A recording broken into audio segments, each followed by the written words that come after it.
All right, everybody, it's your boy Genius out at the range with my Glock 45 COA. You know I carry this a lot. It's one of my favorite guns over the last 6 months, 8 months, whenever I purchase the thing. And it's got some new feature, or a new feature on it, a new addition, if you will.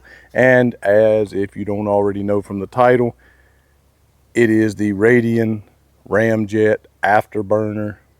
Basically, it's a comp or a port, big huge ports in the front of it that technically is supposed to divert, you know, gases away from the shooter so it doesn't cloud your vision, and also of course help with muzzle rise and allow you to stay on target better. We'll determine if that is true or not.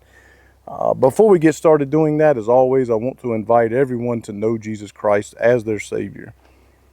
If you do not, now more than ever, not another second, another minute, another day, take care of that now. Reach out to me in the comment section or at gsquaredtactical@gmail.com and allow me to share the good news of the gospel of Jesus Christ. Okay, so I'm in a gun store the other day and I'm looking for a particular gun. I talked myself out of buying the gun, and I know the guy in the store really, really well. So, you know, we talked frank with one another, and he said, like, come on, man, you need to start doing some reviews on some accessories, you know, and I was like, you know, I understand, man, but it doesn't matter what accessory I've done reviews on, be that an optic, a flashlight, you know, a suppressor. It doesn't get any traction. The only thing that gets traction is shooting guns, you know, the guns themselves, you know. Literally nothing. The great stuff that I got from Sparrow Dynamics, the, you know, compensators, the blast diverters, the rail covers, it just literally has never mattered. They just never get any traction. Okay, so, oh no, man, but you know, these Ramjet barrels, they're pretty good, man. You know, people get a lot of good feedback with these things. You know, $418 with tax, bro. Are you serious? I mean, for a barrel, bro. You know, and that's literally what I kept saying. You know, it's like, again. And let me tell you why I don't like buying aftermarket barrels or comps for my guns. This is my experience. Not some of the time, but every time. Okay? The closest that I have gotten to a fully functional gun without a single issue, which it did have an issue, but the closest I've gotten was with a Zev barrel that I purchased for my original Glock 19X because I wanted to suppress the gun. But even without the suppressor on there, there was an occasional feeding issue, occasional not wanting to go back into a battery. We know that doesn't happen with Glocks. We know it don't, okay?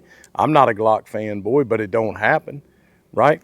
So it didn't happen with the original barrel, okay? Then I've had Faxon barrels, which makes very good barrels, okay? Put it in a P320 I had. Man, that thing looked beautiful. Another situation where I wanted to suppress it. Started having light primer strikes in the gun, okay?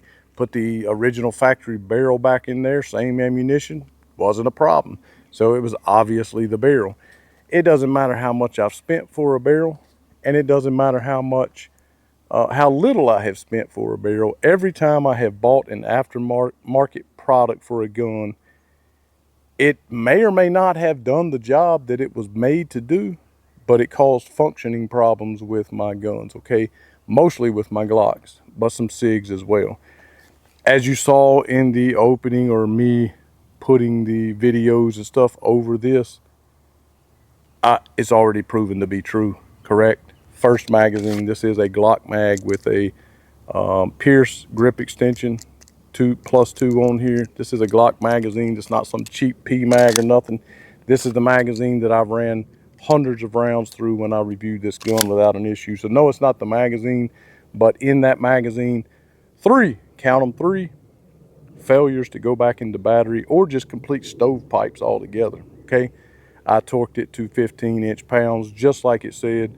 I put a light coating of oil on the barrel, just like it said, and I also oiled my feed ramp, and this gun has been cleaned because I carry it around with me a lot. So already is proven what I have known to always be true with aftermarket barrels. This one's gonna suck even worse because it cost me $400, but to be fair, if it can run overtime, say, I don't know, 200 rounds of various different ammunitions without an issue, well then whatever, I guess I can trust the barrel. If not, hopefully I could sell it, get some of my money back, and just never make that mistake again, okay? Hopefully that's not the case. I'm not ready to bash them just yet, but again, I did everything I was supposed to do to make this thing function. And I got this just overwhelming, got a doggone bee coming over here to us. Quit talking about the Radian, boy. But I got this overwhelming like pressure in my face while I was shooting the gun. Not sure what that's about, but we'll find out. For everyone that likes it, whatever, man, glad you like it. But I think sometimes people buy things because they think it's cool and they spent their money on it, so now they don't want to tell the truth about it. Like, nah, man, it's the greatest thing ever, bro. Like, I mean, that's just the way people are. But let's see. Again, it did run that last 10 rounds or so in that magazine, so maybe it just needed a tiny little bit of breaking in. It does have oil on it, so maybe I'm running my mouth for no reason. What I'm going to do is I'm going to shoot it, maybe 2 magazines with the barrel, the Ramjet in there, and just see if it has any more functioning issues. And then I'll put the standard barrel, the factory barrel, back in there and see if it does actually make a difference in muzzle rise and stuff like that, accuracy and things of that nature.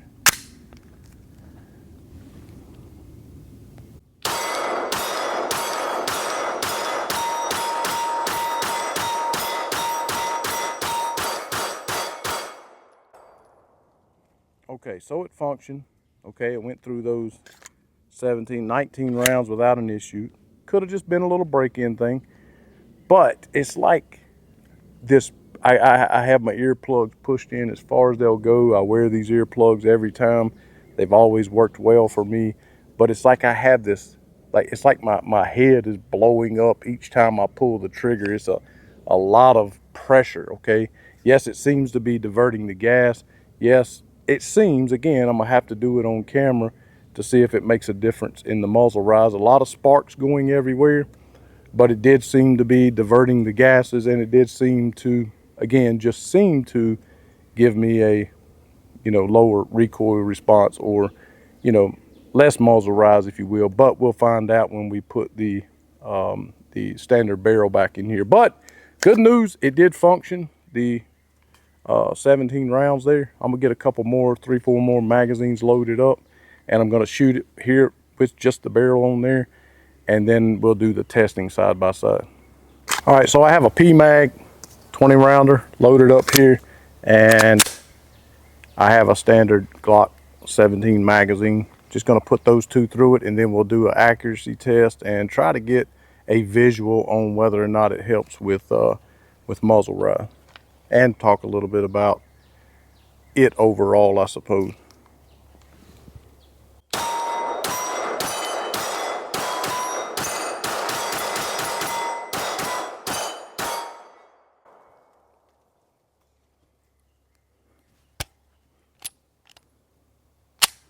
Didn't eject.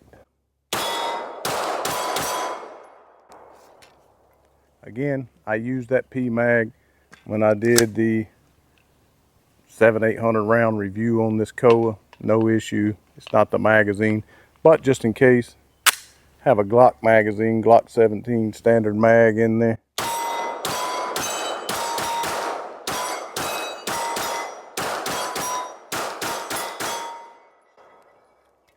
So it did okay with that. So again, still getting that intense pressure. I'm here at about 15 yards. I'm using MagTech unplated ammunition. Doesn't have copper plating on it. Somebody's pushing you, like just a little push. That's what I'm feeling while I'm shooting it. Does seem as though I'm shooting faster from one target to the next, and so maybe there's something there with it.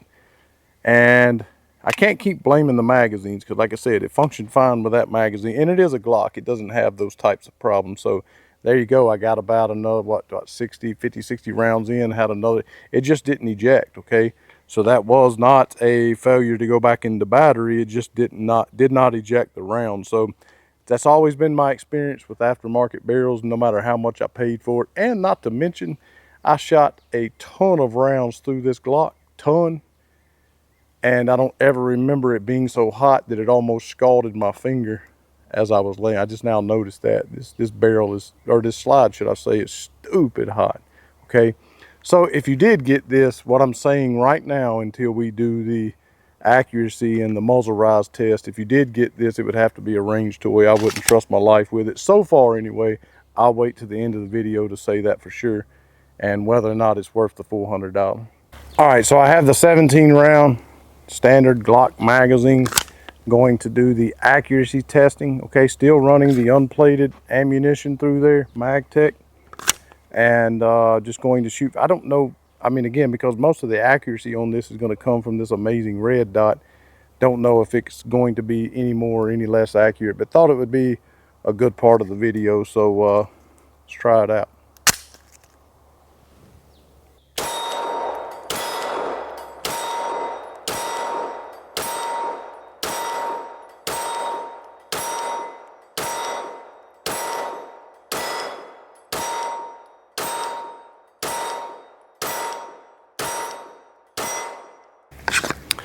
Again, I hope this shows up. Still have the Glock magazine in there. Just going to do muzzle rise, not shooting at the target. Hope I'm able to pick this up on camera. I'll stick the factory barrel back in there and see if the muzzle rise is any better, any worse, whatever. See what happens.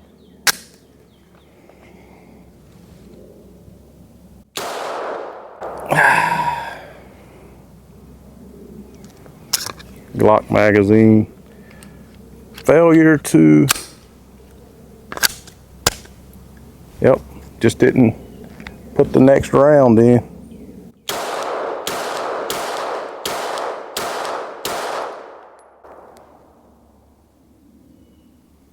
Got a death grip on this thing. Just failure to battery. It's just not wanting to chamber the next round.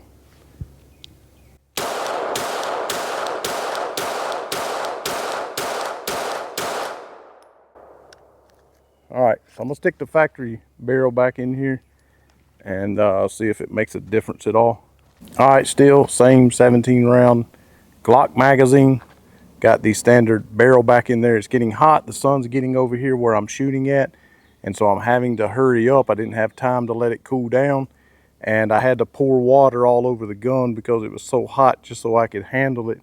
Could barely get the front off of that barrel, but I got it off, got the factory barrel back in there. I don't suspect I'm going to be able to tell just shooting it. I usually have to watch the video back to be able to know if it actually decreased the muzzle rise, but I'll put it up in words on the screen if it actually does or not.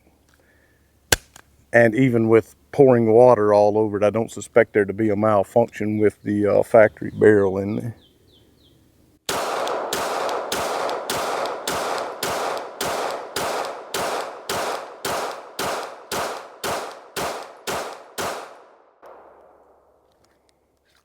We shall see.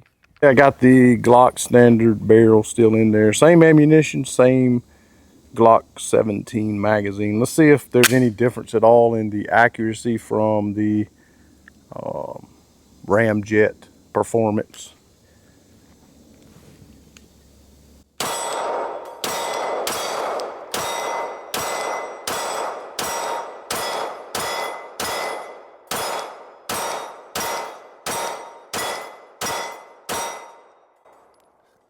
I would say not really, and I was shooting a ton faster without that on there, and some of that's probably got to do with the fact that I'm not, I don't feel like my head's exploding when I'm shooting it, but didn't make that much of a difference. Nah. Okay, just because I know how everyone is, well, Gene, you got a compensator on there. You have to run quality ammo. You can't. It's not going to function without quality ammo. I don't know. Canic Prime, the 17C, the 32C that I have, all compensated. The Smith & Wesson, believe it or not, Spec Series V. It's got an external comp, ran trash, aluminum, everything else through it without a problem. Again, that was an external comp, not something they comped in the barrel, in the slide at the factory. It was an aftermarket comp, no problems. But whatever, just to humor everyone, because I know that's what's going to happen. Oh, you have to break it in, because you know how people are. If they've had one and they were fortunate with it and it's worked, listen, let me tell you something. I'm not paying $418 for something, which is what it cost me with tax, if it can't run everything I throw at it. If it was $100, okay, fine, but nothing that I, would depend on for my life. I'm just not, okay? And I don't really carry comped guns anyway, so it mostly would have been a range toy regardless. But what if I brought this to the range with me today, because I had a hard time getting that off of there before I poured the water all over it. And it was my defense gun, okay, and I took it back home with me with that comp on there, and it malfunctioned. But anyway, just to humor everyone, I have my 115 grain plus P Winchester jacketed hollow point loaded up in there, just to put some quality ammo through it to see how it is. Definitely no more accurate. You probably already know by now, because I haven't edited the video yet, whether or not it helped with the muzzle rise. I can't really tell, honestly. If it is, it ain't $400 worth of help. But either way, I'm gonna run this 115 plus P just to see how it does with that for all the naysayers out there, and let's see what happens.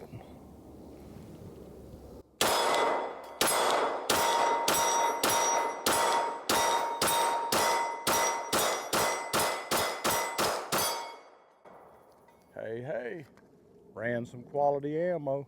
I did put some oil on it, to be fair. Didn't put no oil on the factory barrel though, but either way. And fortunately, thankfully, it did not beat up the front of my slide. Every year I do a video, and on that video I put the worst money I've spent this year 2024, 23, whatever. Well, so far, this being June 25th. So I guess when this month is over, it'll be halfway through, almost halfway through the year. So far, 6 months through the year, absolutely the worst money I spent. I can't deal, and I have no doubt if I stand out here and I keep shooting this, it's going to keep having those battery issues. It's going to keep having those failure to chamber the next round.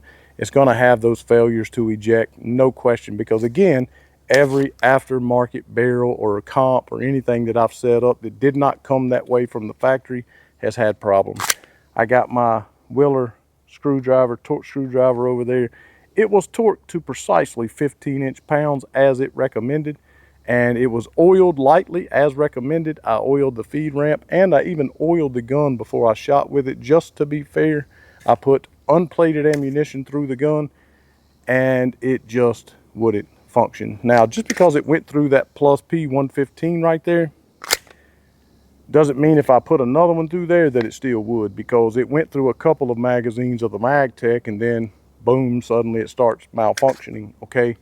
And it's just not worth the money. I'm sorry if you have it, if you like it, if you think it works well for you, if you want to use it for defense. Again, try to remember it's just my opinion, but it's just not worth the money. Please don't waste your money buying this. It's not going to make that much of a difference for your Glock 45 anyway. Will it make a big difference on your 365? Maybe. I don't know. I don't have one, but I guarantee you I'm not paying another $400 for one. Thanks so much for watching. You know the platforms you can support us on. Hit the thumbs up. Be sure to subscribe. And try not to get too butthurt about my opinion. And as always, to God only be the glory.